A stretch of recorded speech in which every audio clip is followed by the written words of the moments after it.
Il y a beaucoup de jeux qui ont été très importants pour Sonic. On peut citer les premiers Sonic 3D et 2D, mais il y a un jeu sorti très récemment qui a aidé Sonic à revenir à son prime. Je parle bien évidemment de Sonic X Shadow Génération. Mais parlons d'abord de la situation de Sonic avant que ce jeu sorte. Les deux derniers jeux officiels Sonic étaient Sonic Forces et Sonic Frontiers. Les deux ont de gros défauts, mais surtout Sonic Forces. Et ils ont tous les deux un gros défaut en commun.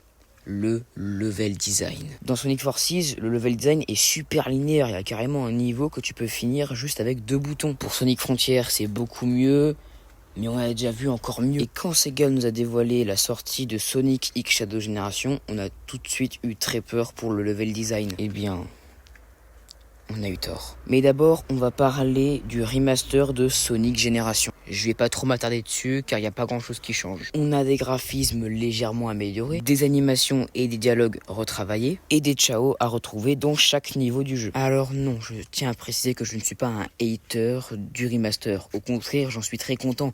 Ça fait depuis tout petit que j'essaye de jouer à Sonic Génération et quand je pouvais y jouer, c'était avec une fucking télécommande. Donc oui, j'étais content de ce remaster, même s'il rajoute pas grand chose, j'en suis très content. Bon, maintenant on passe au gros morceau, c'est-à-dire Shadow Génération. Tout d'abord, on va parler de l'histoire. Contrairement à Sonic Génération, l'histoire est très cool. On a le retour de Black Doom qui, grâce à l'anomalie temporelle, réussit à accélérer ses plans, qui est de consumer le monde. On a aussi le retour de Gérald et Maria, ce qui nous donne accès à des scènes très touchantes. Le combat final est juste incroyable. Et la séparation entre Shadow, Maria et Gérald est juste trop touchante. Il y a Shadow qui a chialé. On n'a jamais vu Shadow chialer de tous les jeux Sonic. Moi aussi j'ai chialé. Alors qu'est-ce que tu vas faire? Tu vas voir, je vais te manger ton petit... Bon, maintenant on va passer au niveau. Je tiens déjà à préciser qu'ils sont tous excellents. Il n'y en a aucun qui est mauvais. Ils ont tous un très bon level design avec à chaque fois des passages alternatifs super bien placés dans le niveau. Mention spéciale pour Kingdom Valley, tellement le niveau est vaste, on dirait c'est un open zone. En parlant d'open zone, le monde en blanc dans Shadow Generation est en 3D, ce qui rend l'exploration encore plus satisfaisante. Mais j'y reviendrai plus tard. Pour revenir au niveau, on oublie totalement le boost win. Il n'y a aucun niveau que tu peux finir avec une seule main. Il n'y a aucun moment dans aucun des niveaux 3D, en tout cas, où tu t'ennuies et où tu fonces tout droit sans jamais t'arrêter. Les niveaux ont un excellent level design, ils sont très ouverts, ont beaucoup de passages alternatifs difficiles à prendre mais très intéressants, et ça fait plaisir car Sega apprend de ses erreurs. Ensuite, la physique. Elle est ok, elle n'est pas incroyable, mais pas nulle non plus.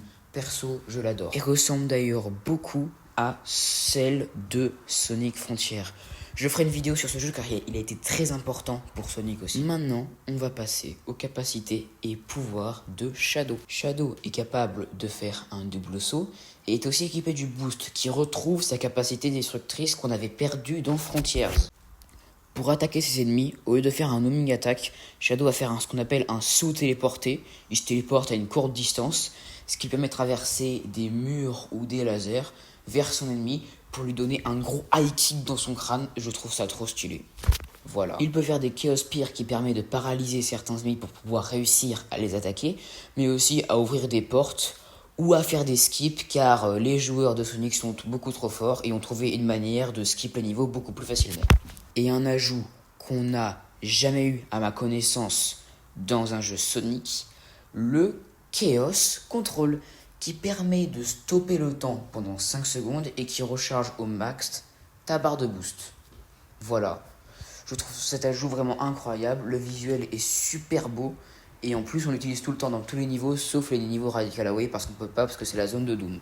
Alors je voulais te préciser que pour charger la barre de boost, il faut des rings et pour recharger le Chaos Control, il faut soit les petites capsules avec un Chaos Control dedans, soit il faut tuer les ennemis, ce qui va t'amener des trucs dans dans ta jauge de Chaos Control et tu verras quand tu peux l'activer. Alors tout ça, c'était les capacités et pouvoirs de Shadow.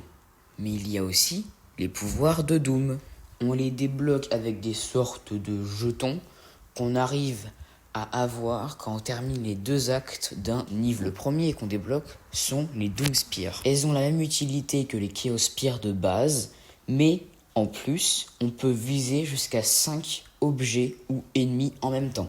Le deuxième est le Doom Blast. Il permet d'envoyer des patates de forain à des Black Arms et à les envoyer dans les airs pour les propulser encore plus loin, ce qui peut nous permettre d'atteindre certains passages alternatifs. Ensuite, on débloque le Doom Surf. Il nous permet d'aller sur l'eau et s'active automatiquement dès qu'on va dessus. Il avance automatiquement, il peut sauter et il peut faire des petits pas de côté pour casser des objets. Il n'est pas ultra maniable, mais ça va. L'avant-dernier pouvoir de Doom que tu débloques est le Doom Morph. Ce pouvoir te permet d'aller sur la surface violette et visqueuse sur laquelle tu galères à avancer quand tu es en forme de base. On peut faire des petites accélérations en appuyant sur le bouton du boost. Et on peut s'accrocher à des trucs dans les airs pour faire Spider-Man et atteindre d'autres plateformes. Et le dernier pouvoir qu'on débloque sont les Doom Wings. Déjà, le gros point positif, c'est que Shadow est beaucoup trop badass avec. Comme pour Supersonic, on peut activer les Doom Wings quand on a 50 rings et quand on l'active, on perd des rings. Les Doom Wings nous permettent de planer puisqu'on descend un peu mais très lentement. Et comme pour le Doom Surf, on peut faire des petits pas de côté pour envoyer des objets ou pour esquiver des attaques. Et aussi on est invincible. Ok, on a parlé de toutes les capacités et pouvoirs du jeu, maintenant on va passer à l'OST. Alors vu que ce sont d'anciens niveaux d'autres jeux, on a des remixes et pas de nouvelles musiques, logique. Alors les musiques sont très bonnes, mais rien de marquant. Alors perso, moi je l'adore, hein. C'est peut-être même mon OST préféré de tous les jeux Sonic, hein. Bon, j'abuse peut-être un peu, mais mention spéciale pour Space Colony Arc et la zone de Doom Radical Highway là. Alors maintenant, on va revenir sur le monde en blanc. Alors comme je l'ai dit avant, le monde en blanc est un open zone.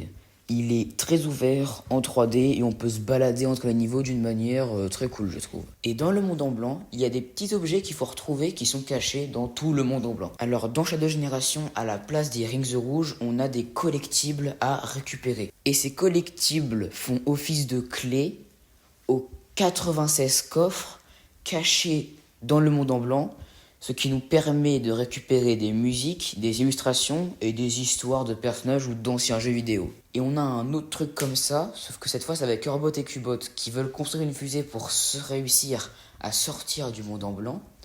Sauf qu'ils ont dispersé, ils ont éparpillé partout dans le monde en blanc les petites pièces qu'ils ont besoin. Et il y en a je sais plus combien à retrouver. Et moi, là où j'en suis, il m'en manque 3. Et vu qu'il y en a que 3, j'arrive pas à les trouver. Tout ça juste pour quoi? Gagner une fucking illustration. Je rigole pas, c'est vrai. Il y a aussi des petits robots qui transportent des pages du journal de Gérald. Mais quand t'achètes l'édition Day One du jeu, tu l'as en main propre dans la vraie vie. Même si parfois c'est difficile à dire parce que c'est écrit comme si c'était écrit dans la vraie vie. Ok, maintenant on va parler des boss. Les boss, on les débloque grâce à des clés qu'on récupère en terminant des défis. Et le premier boss qu'on rencontre est Biolizard de Sonic Adventure 2. Dans la première, il essaye de te mordre et de te donner des coups de queue. Et aussi, il t'attaque avec des boules d'énergie. Et dans la deuxième, il y a des sortes d'ailes qui poussent grâce à des sortes de câbles et des sortes de bubules sur ses ailes. Et quand des fois il t'attaque, ses ailes restent plantées dans le sol.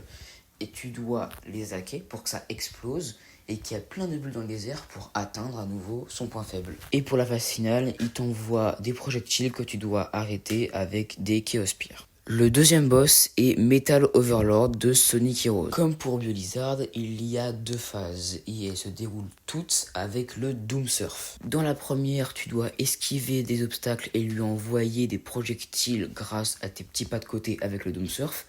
Et tu peux aussi prendre des sortes de rampes qui t'amènent sur des rails pour lui affliger des dégâts supplémentaires. Dans la deuxième phase, elle est entièrement en 2D mais toujours avec le Doom Surf. Comme pour la première phase, il t'envoie des missiles et tu dois les renvoyer. Et il y a même un moment où vous faites une partie de ping-pong. Et à un moment dans cette deuxième phase, il va t'envoyer un sous-marin dans la gueule. Tu vas devoir utiliser les Chaos Spears pour pouvoir le faire exploser. Et tous les morceaux qui vont tomber, au lieu de les renvoyer sous sa forme de base, tu vas utiliser le Chaos Control pour tous les renvoyer. Et si tu as bien géré le Chaos Control, tu peux gagner le boss facilement. Et l'avant-dernier boss est Messiles.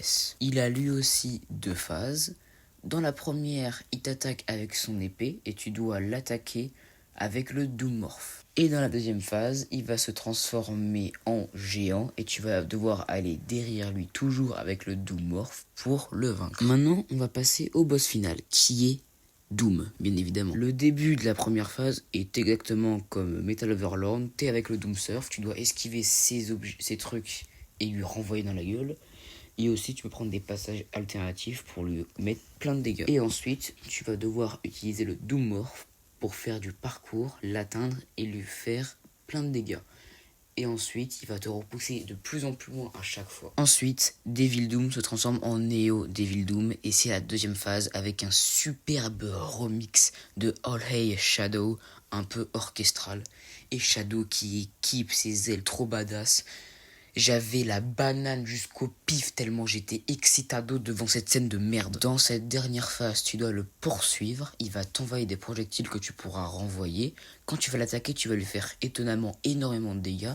Il te suffira de l'approcher 3-4 fois pour le finir. Et comme Super Sonic, tu es invulnérable. Mais quand il t'attaque et quand il te touche, tu vas perdre du temps et tu peux ne plus avoir assez de rings et donc perdre le combat. Et lorsque tu l'as enfin battu, tu as droit à une cinématique finale qu'on n'a jamais eue dans aucun jeu Sonic. Très dommage qu'elle soit pas en CGI. Et voilà, on a fait le tour de Shadow Génération.